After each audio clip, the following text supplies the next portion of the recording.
A year ago, an unknown company called Pebble put itself in the map after it managed to deliver on its crowdfunded campaign and released what was one of the very first modern and actually successful smartwatches. The company was overwhelmed by the demand, and that's as good an indicator as any to a big shot company that the age of wearables is finally drawing near. The response was super quick. Samsung announced its fancy-looking Galaxy Gear smartwatch alongside its Galaxy Note 3 in September last year, and yet consumers were seemingly unmoved. Despite the parts that Samsung had actually gotten right, like a color display instead of a monochrome for one, it was undeniable that the Gear felt rushed and lacked the breadth of functional applications of the Pebble. It was also expensive and could only pair up with the Note 3 at launch. Today we'll be taking a look at the follow-up, the Gear 2, and try to assess whether Samsung learned from the whole experience. At $299, it still is one of the most expensive smartwatches out there, but a precursory look does indicate that Samsung has actually improved its wearable in several areas. So, has the Gear 2 become a functional enough device as to rank high on your list next time you go smartwatch shopping? This is Chris with Phone Arena, let's find out. While the Gear 2 by no means introduces a plot twist with its design language compared with the original Galaxy Gear, quite a bit has changed and exclusively for the better. The face of the watch looks much sleeker now and is also unencumbered by the 4 screws that kept the original together. The power/home button has also been moved to the front and is now much larger and significantly easier to operate.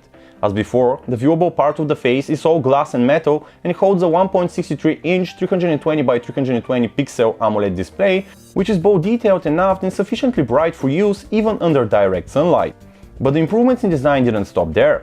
The camera, for example, no longer protrudes from the strap, and alongside the new IR blaster is now neatly nestled at the end of the physical body of the Gear 2, immediately before the strap. Speaking of the body and strap, those have both seen some slim sizing. The body itself is still plastic, but it's also thinner and IP67 dust and water resistant, while the strap comes with a much smaller and classier looking clasp. Moreover, you'll find a heart rate monitor embedded at the rear of the watch's body. Oh boy, do we have a lot to talk about in terms of interface. Ladies and gentlemen, say goodbye to Android, as the Gear 2 does not make use of Google's OS, as it's got a Tizen heart instead. In any case, virtually nothing about the Tizen-based software looks or functions differently from the Android-based one in the first generation of the Gear. That said, a lot has been added on top of the previous platform. But let's first talk about user experience using the Gear 2. Well, it's actually exceedingly simplistic in nature and in a good way.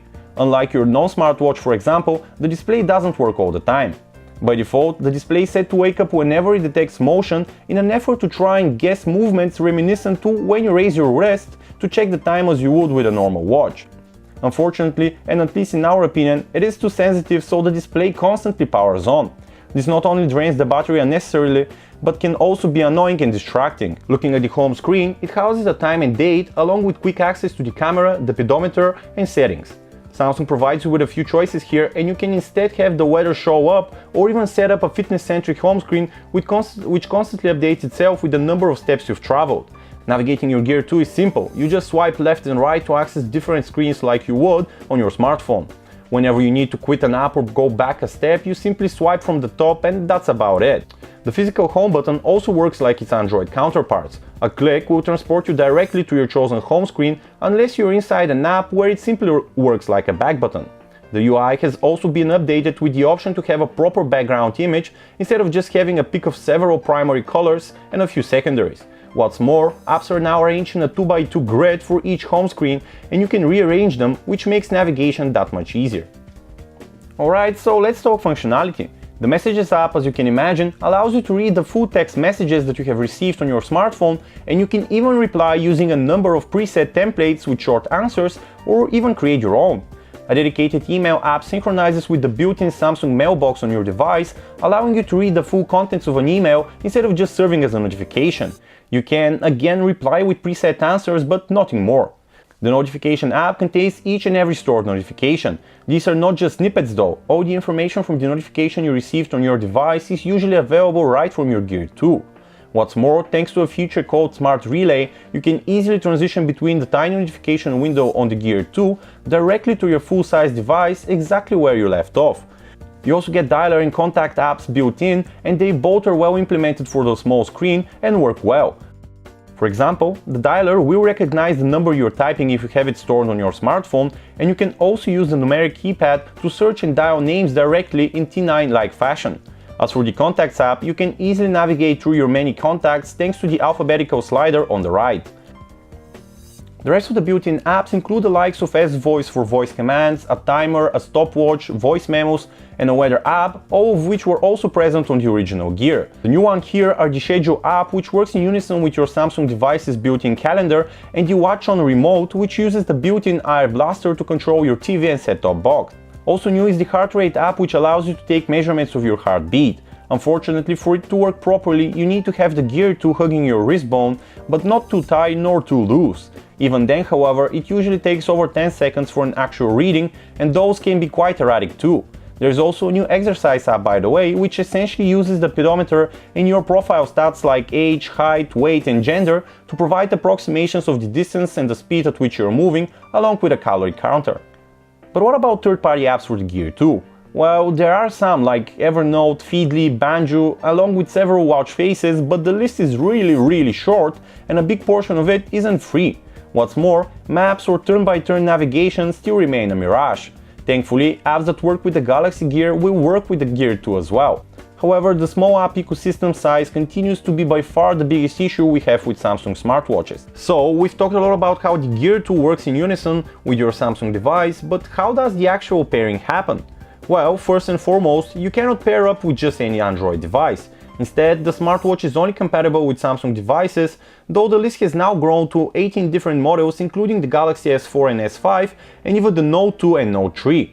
The Gear 2 pairs up via Bluetooth 4.0, but is not as easy as pairing a Bluetooth headset, for example.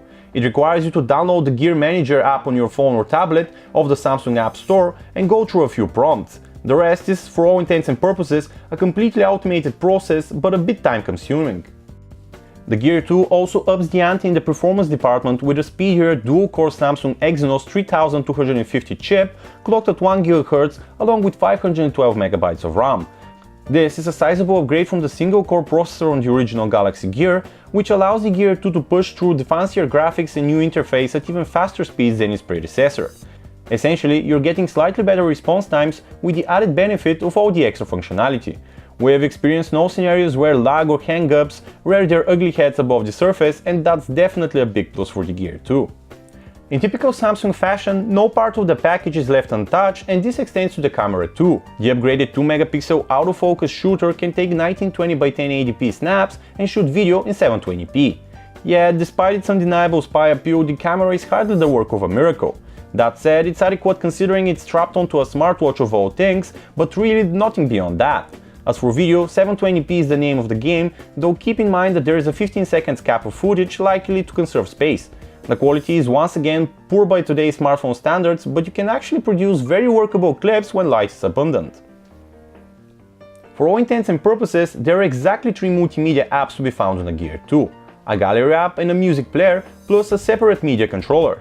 Starting from the top, the gallery is as simple as it gets. You basically get to scroll through all your photos and videos 4 at a time, and the feature set is pretty basic.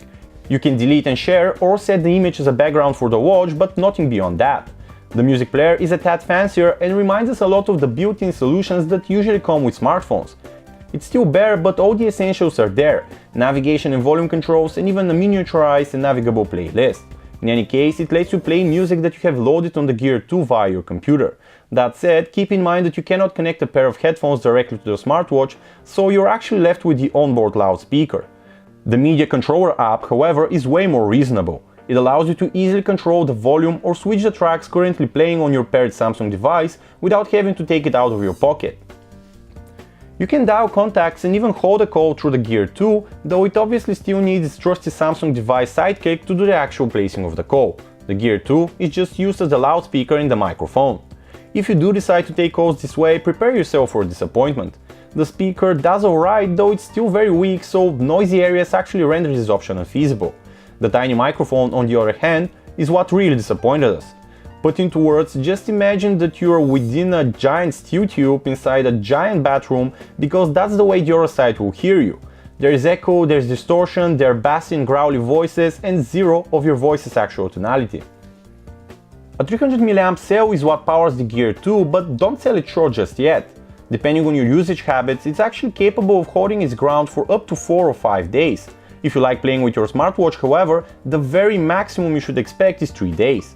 When the battery is out, you can juice it up through a pocketable charging dock that Samsung provides, which snaps onto the back of the watch and connects to a power source via micro USB.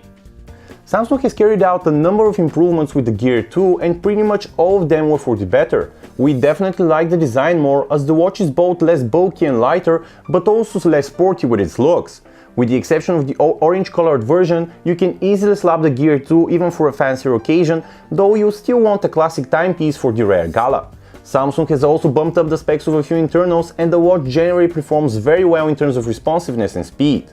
But like with its predecessor, the Gear 2's Achilles heel is its poor app ecosystem and its incompatibility with devices other than Samsung's very own. This situation is even more inadmissible some 6 months later. The other major source of displeasure is the price tag on the Gear 2. At $299, this thing ain't cheap. Competitors like the far more functional but arguably less cool Pebble Steel sell for $229, while the original costs just $150. Even Sony's new smartwatch 2 costs only $145 on Amazon right now. In the end, we found that the type of functionality that we could see ourselves rely on daily is virtually non-existent. The Gear 2 is an extension of your smartphone at the very best. At worst, it's nothing more than a watch for techies, and an expensive one at that.